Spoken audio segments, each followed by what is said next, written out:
In this video, I'll show you how to properly approach a cat. So why is this important?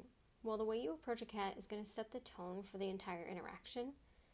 By doing a proper approach, you're going to maintain your safety and the cat's safety. This allows you to accurately assess their behavior, and it's also going to minimize the cat's stress. So first up, we have a cat with FAS level 0 to 1, so minimal stress and anxiety. She's approaching the kennel door, so I felt confident in approaching her. But regardless, I always let them greet me and smell me first before I interact with them. Next, we have another cat, similar FAS level, walking around our kennel. Seems very friendly. I still, again, give them the back of my hand to smell me. She does. She seems overly friendly, so I go ahead and quietly open her kennel door, and I feel comfortable approaching her. And she seems to enjoy it. This is a cat who I would consider FAS level 2 to 3. So with these guys, you want to be extra quiet, extra slow, trying not to scare them anymore because they're usually pretty timid.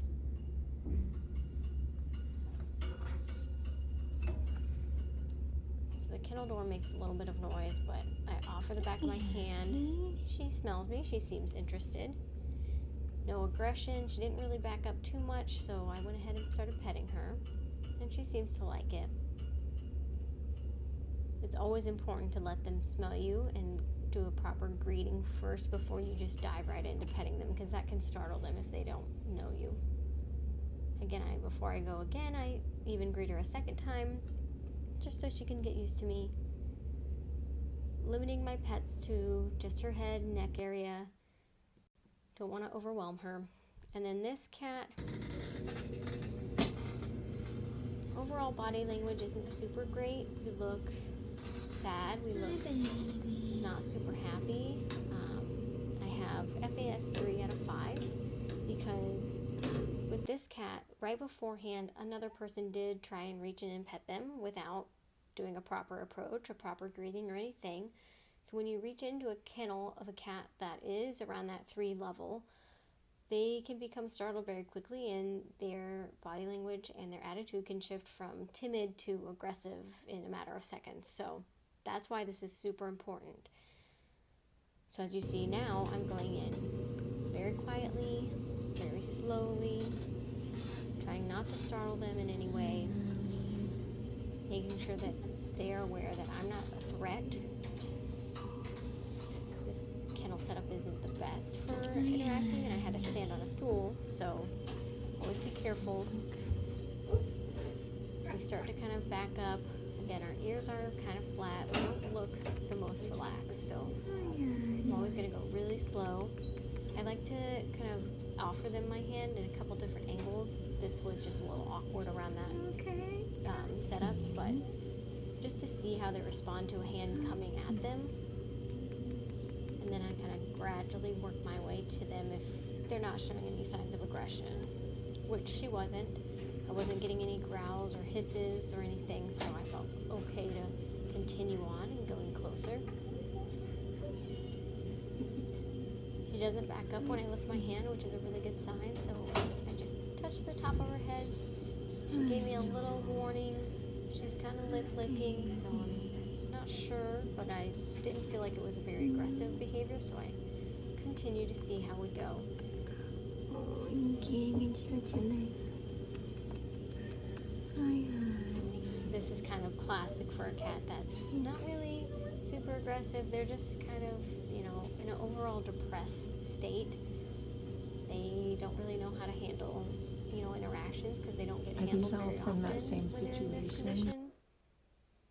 And so you just got to go really slow with these guys. But again, this is a cat that I could probably take out into a quiet enrichment room and they would blossom into an amazing cat.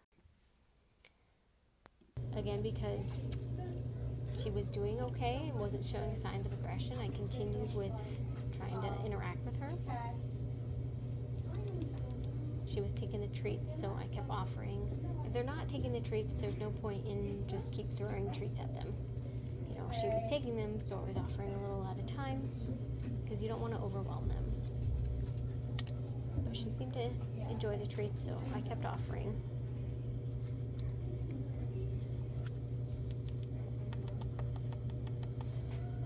Hi, Janie. Again, I'm remaining calm and quiet throughout the whole thing. I'm kind of in this metal cage with her a little bit, and the more I talk, the more it's going to reverberate.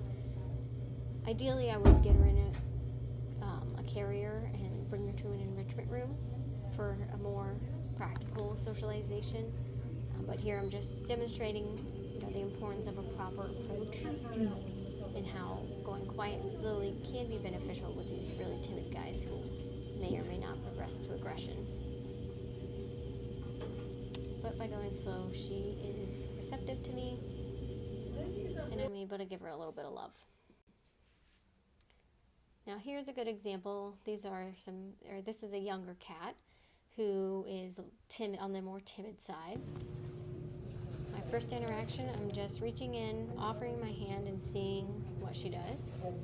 Comes right up. She doesn't seem too skittish, but she's not too confident to come let me pet her. So I don't force my hand on her. That's what a lot of people tend to do when they're not aggressive and they seem curious, is they let them smell them, and then as the cat's backing away, they reach for the cat, and that makes the cat, get startled and back up, and you're never going to build trust that way, so you have to make it a gradual approach. So I reach for her, she backs away, or I offer my hand, she backed away. So now I resort to toys, and this is a really good way to kind of bridge that gap. Get them distracted with toys. She seems to like the interaction. And she's not shying away or anything. She's, a young cat. I don't expect her to be aggressive, so while she's distracted with the toy, I offer my hand, she sees me. She wasn't too scared, but now that I'm able to distract her again and pet her, she realizes, oh, okay, I kind of like that. So using toys as a way to get them closer to you, to kind of initiate that first contact, is really helpful. Here is another cat. From outside, I looked. We seemed like we were maybe a 2. She does look a lot more comfortable than some of the other ones who were in the back that weren't fitting in their little catty corner. She was very receptive, very sweet. Eyes are bright and alert, but not super dilated. Her ears were perky. I didn't really notice any tension in her body, so I felt pretty confident that I could reach in and pet her. And she did well. Now this is an older cat who, again, in the back of the kennel, he's kind of bigger. He doesn't really fit in there very well. He doesn't look super happy. Doesn't look super relaxed, but he's kind of an older guy, so it was kind of hard to gauge, kind of hard to read him. Yeah. So in these cases, I go really slow and just see how it goes. Just talking to him, offering my hand in a couple different ways to see how he responds to a hand coming towards him. I just make the tiniest little touch on his head, and he seems to be okay with it. And then as you're petting them, you just have to constantly keep reassessing and re-looking at their body behavior and their body language, because again, they can become overstimulated and stressed at any moment. And here's a good example. This is the next day.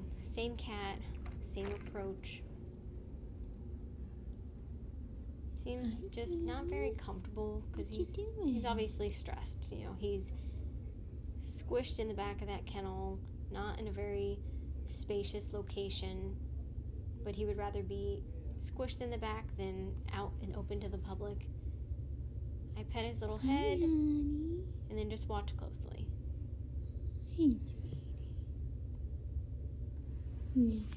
Okay. Yeah, he gave me just a little sign there that he was kind of getting overstimulated, because he just kind of backed up his head, and I just sensed that something might change, so I pulled away, and then as I go away again, Okay. That happens a lot when they start to get overstimulated, and as you're pulling away is when they're going to go after you. So again, just always keep reassessing every cat.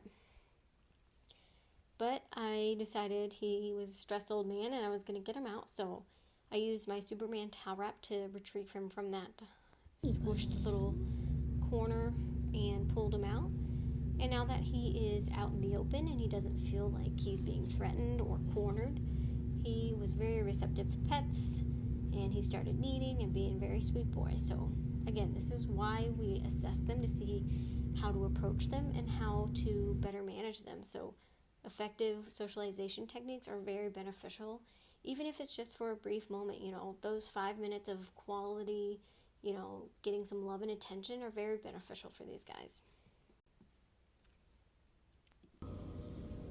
Here is the defensive cat I showed in the previous video. She's obviously scared. She's hiding in her little bed, which is totally appropriate. I offer my hand to see. She hisses, and that shows me that, okay, this cat is very stressed enough to become aggressive, so I'm not even going to bother trying to, pet her or interact with her inside the kennel. I need to get her out if I want to interact with her. And how am I going to do that? Well, she's 5 out of 5 stressed, but she's more defensively aggressive. So I felt confident that I could use my Superman towel wrap to get her out of this kennel in a safe way.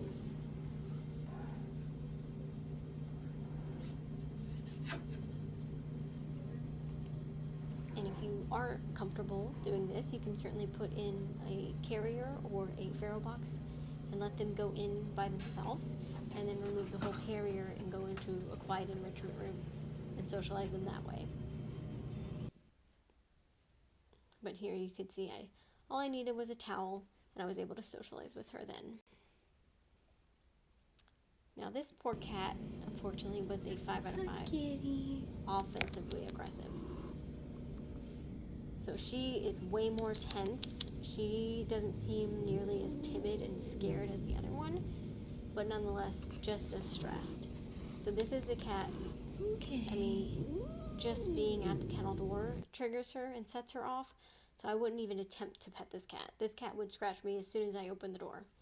So what I did was I put a feral box in her kennel and was able to get her to go in on her own, close her in, and remove her. And this is her just minutes later in a empty room, just me and her. It's not the quietest, unfortunately, but just getting her out of that primary kennel, most cats do a 180 and they're totally different. So her pupils are still huge, but her ears are up and perky. She's a little more curious. She's not hissing. I let her smell me a few times. She seems okay. And then she's very receptive to pets and love. So again, the approach, it's all about the approach and, assessing their behavior, minute by minute, seeing how they do. And that's going to be your safest way to handle these cats.